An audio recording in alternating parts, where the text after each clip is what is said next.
Olá, você está ouvindo mais um episódio do podcast sobre neurociências do programa de extensão Sustenta a Vida da Universidade Federal Fluminense. Meu nome é Adriano Freitas, sou pós-graduado em neuroaprendizagem, neurociência aplicada à educação e especialista em neuropsicologia clínica.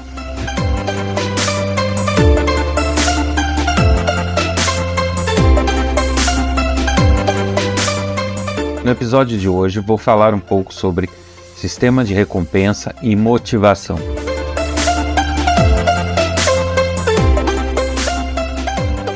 Antes de entrarmos nos assuntos deste episódio do podcast, eu tenho aqui uma pergunta que me chegou da Isabela Alves, lá do Rio de Janeiro, capital. Um abraço a todos aí. Ela trabalha no Beco do Café, que fica lá no shopping downtown, no Rio. Que, aliás, eu recomendo, porque lá eles fazem, as moças lá, todas elas, fazem um café que eu vou te falar, ninguém merece. E não é café de mercado não, hein? É cada café que eu nem nunca ouvi falar.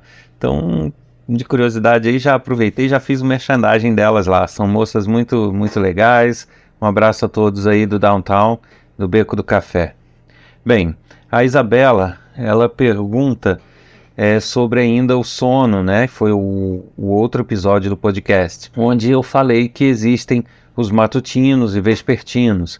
E ela gostaria de saber se uma pessoa pode trocar de matutino para vespertino, de vespertino para matutino. A resposta é que não. Nas outras classificações, que são pequeno dormidor, grande dormidor, pode sim haver uma mudança.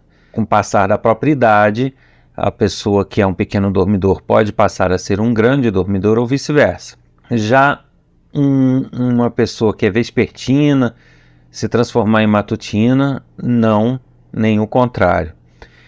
Com relação ao tempo que se dorme, há essa possibilidade porque, na verdade, o que determina se a pessoa é um pequeno ou grande dormidor é a necessidade que o cérebro tem daqueles ciclos de sono, né? Primeira fase, segunda fase, terceira fase, fase REM, aqueles estágios do sono. Então, muitas vezes, poucas passagens por essas fases, né? Porque, na verdade, você não tem fase 1, 2, 3, 4, 5 e acorda. Você fica fase 1, 2, 3, 4, 5, 4, 3, 2, 1, 2, 3, 4, 5. Então, se o cérebro precisa de poucas passadas por essa fase para fazer todas as tarefas que ele precisa, então a pessoa tende a ser um pequeno dormidor. Não vai precisar passar por essas fases muito tempo. E o contrário nos grandes dormidores. Com o correr da vida, com o envelhecimento, a pessoa pode perder ou ganhar eficiência nesse trabalho do cérebro, e aí pode haver uma necessidade menor ou maior de sono.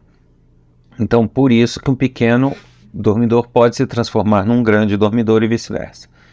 Já o vespertino e matutino não, porque diz respeito a todo o metabolismo de nosso corpo, né? Então, uma pessoa que é matutina, ela tem todo um ciclo, e o vespertino também um ciclo com características diferenciadas entre eles. Não há nada que possa permitir que essa troca seja feita, salvo aqueles casos onde há tumores, lesões, outros tipos de danos no cérebro e que realmente geram uma alteração nessas necessidades e nesses ciclos. Mas, sendo muito sincero, é raro. Eu nunca tive a possibilidade de ler nada sobre, nem de ver nenhum caso desse real. A gente diz que, em teoria, até pode acontecer, mas é muito difícil. Principalmente se é uma coisa do gosto da pessoa. A pessoa quer se tornar um matutino ou um vespertino. Isso realmente não vai acontecer. Vale deixar claro que a gente consegue ser condicionado, se acostumar com o trabalho, com a rotina de estudo, com alguma coisa assim, e nos forçar a acordar ou dormir fora do que seria o nosso horário natural. Isso a gente consegue, né? Com o velho despertador, a gente se condiciona. Mas isso não significa que esse condicionamento vire de fato, né, o ritmo da pessoa. Então, por mais que eu esteja condicionado como um matutino, o meu pique de trabalho e de produção, se ele é de um vespertino, ele vai continuar sendo. Então eu posso acordar cedo como um matutino, mas eu não vou ter alta produção de manhã, o que é a característica do vespertino. Então o condicionamento não resolve esse problema, tá certo? Espero que tenha sanado aí a dúvida da Isabela. E quando eu for aí, eu quero meu cafezinho aí no capricho, hein?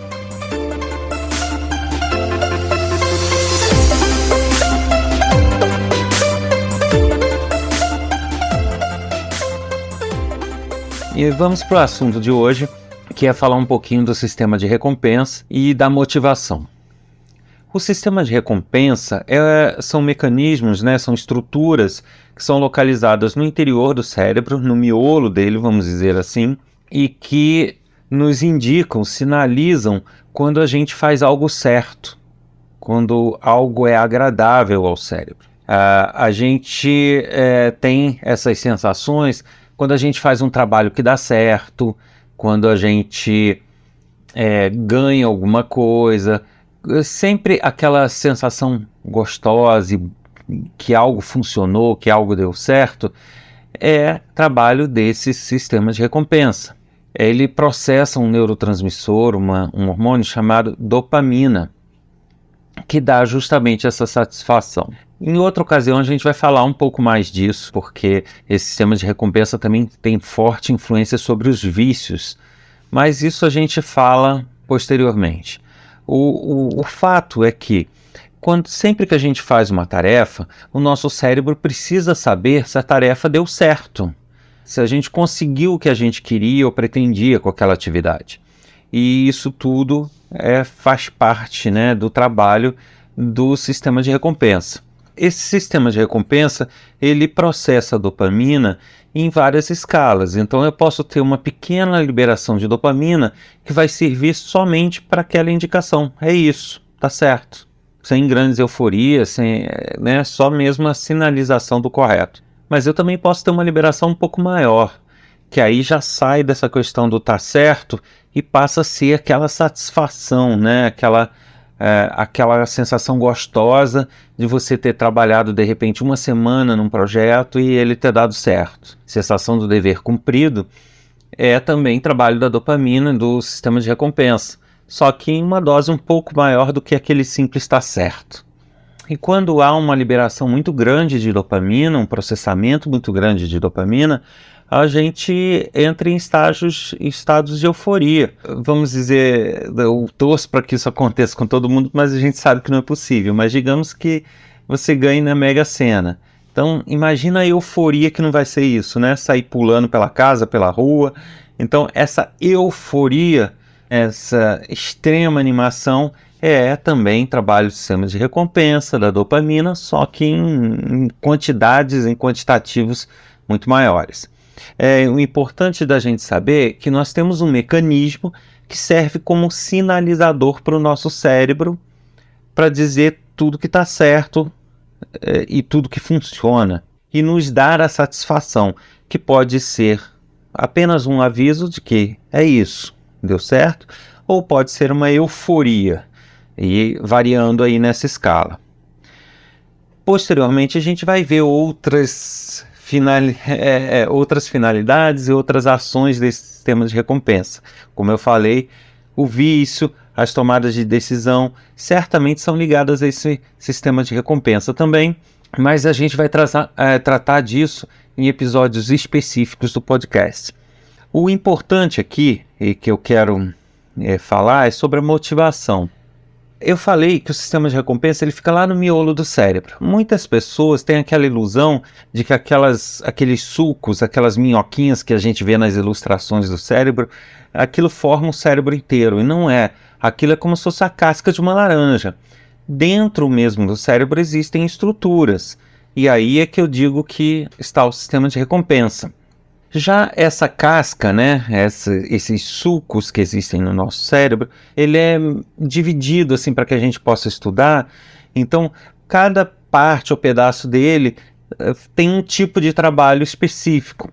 E existe uma parte dela que está muito ligado ao sistema de recompensa e muito ligado à nossa motivação, que é o chamado córtex pré-frontal, que é um pedaço dessa casca do cérebro e que fica localizada na direção da testa. Esse córtex pré-frontal, ele é como se fosse um gerente do nosso cérebro.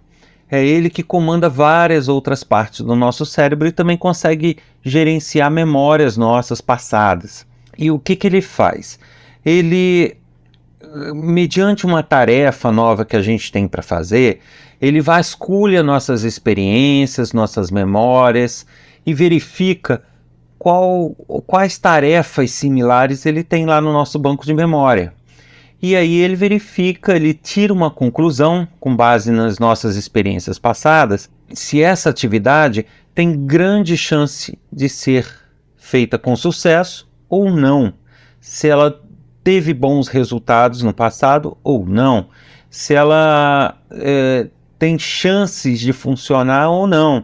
Então ele faz um levantamento disso e tira uma conclusão, olha, não vale a pena fazer, ou vale a pena fazer. E aí, com base nesta decisão que ele toma, vamos dizer assim, ele aciona ou não o sistema de recompensa. Então, é como se ele mandasse falar, ó, libera aí dopamina que isso vai funcionar.